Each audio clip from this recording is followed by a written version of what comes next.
یہ بہلول بھی اسی قبیلے کا فرد تھا، دجلہ کے کنارے مٹی کے گھروندے پاؤں پہ بناتا ہے اور انہیں مسمار کر دیتا ہے۔ وہ کبھی آپ نے دیکھا ہوگا کہ بچے ریت میں اپنا پاؤں رکھ کر کے اوپر سے ریت تھپک لیتے ہیں اور پھر پاؤں ہولے سے نکال لیتے ہیں، بچ جائے تو بڑے خوش ہوتے ہیں، اور جب کھیل ختم ہو جاتے تو اسے گرا دیتے ہیں اپنے ہاتھوں سے۔ بہلول بھی اسی شغل میں لگا ہوا ہے۔ بہلول یہ کام کر رہا ہے، گروندے بناتا ہے گراتا ہے، گروندے بناتا ہے گراتا ہے۔ بادشاہ گزرا، پوچھا بہلول کیا کر رہے ہو؟ ہنس کے کہا جنت کے مکان بنا رہا ہوں۔ کہا بیچتے ہو؟ ہاں بیچتا ہوں۔ کتنے کا؟ 10 روپے کا، سیل لگائی ہوئی ہے۔ بادشاہ مسکرا کے گزر گیا، دیوانہ ہے، مجنوں ہے، اپنی موج میں لگا ہے۔ پیچھے سے ملکہ زبیدہ بھی آ رہی تھی، اس نے بھی دیکھا، کہا بہلول کیا کر رہے ہو؟ کہا جنت کے مکان بنا رہا ہوں۔ کہا بیچتے ہو؟ ہاں 10 روپے کا بیچتا ہوں۔ 10 روپے بادشاہوں کے لیے کیا ہوتے ہیں؟ 10 درہم نکالے، اس کو دیا، اس نے دریائے دجلہ میں پھینک دیا۔ فقیر اتنی دیر تک فقیر نہیں بنتا، داتا صاحب فرماتے جب تک مٹی کا ڈھیلا اور سونے کی ڈلی اس کی نظر میں برابر نہیں ہو جاتا۔ اور ایک مکان کے گرد، ایک وہ گروندے کے گرد دائرہ لگایا، کہا یہ تیرا ہوا۔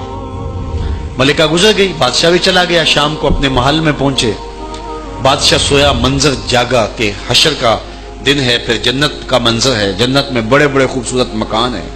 ایک مکان تو بڑا ہی اچھا لگا، تو جی چاہا کہ اس مکان کو دیکھوں۔ تو جب قریب گیا تو دروازے پہ لکھا تھا ملکہ زبیدہ۔ شوق سے آگے بڑھا تو دربان نے روک دیا، کہا یہ ملکہ کا ہے؟ کہا وہ میری ہی ملکہ ہے۔ کہا دنیا کے ضابطے اور ہیں، آخرت کے ضابطے اور ہیں۔ بادشاہ کی آنکھ کھل گئی، بے چین ہو گیا، ملکہ کو بیدار کیا، کہا تو کون سا نیک عمل کیا ہے؟ میں نے جنت میں تیرا یوں مال دیکھا ہے۔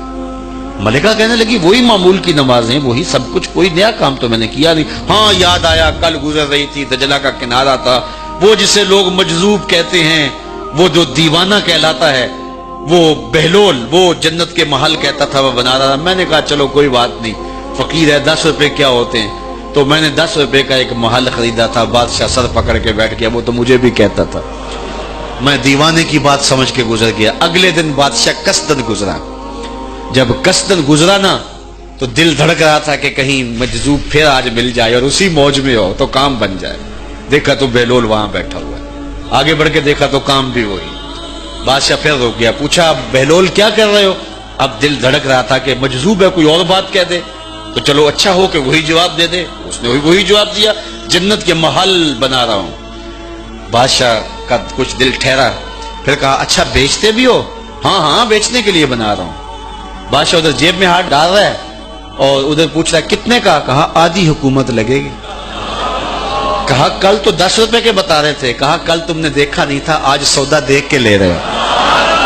اللہ تعالیٰ ارشاد فرماتا ہے انما تنذر من اتبع الذکر وخشی الرحمن بالغیب، جو انڈٹھے سودے کرتے ہیں، جو بغیر دیکھ کے کرتے ہیں۔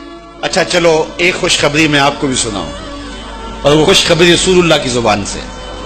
حضور نے فرمایا طوبی لمن رآنی وآمن بی وطوبی 7 مرات من لم یرانی وآمن بی۔ فرمایا صحابہ تمہیں مبارک ہو ایمان کی کہ تم نے مجھے دیکھا اور میرے اوپر ایمان لائے، اور کہا انہیں 7 مبارکیں ہوں جنہوں نے مجھے دیکھا بھی نہیں ہوگا اور پھر بھی ایمان لائیں۔ انما تنذر من اتبع الذکر وخشی الرحمن بالغیب فبشرہ بمغفرۃ واجر کریم۔ ان کو بشارت دے دیجئے بڑی عزت والے اجر کی اور خوشخبری بھی۔ تو جس اجر کو میرا رب بھی کریم کہہ رہا ہے وہ اجر کیسا ہوگا؟ تو یہاں تو لہجہ چینل آگے کے پارٹ کے لیے سبسکرائب کریں اور دین کی معلومات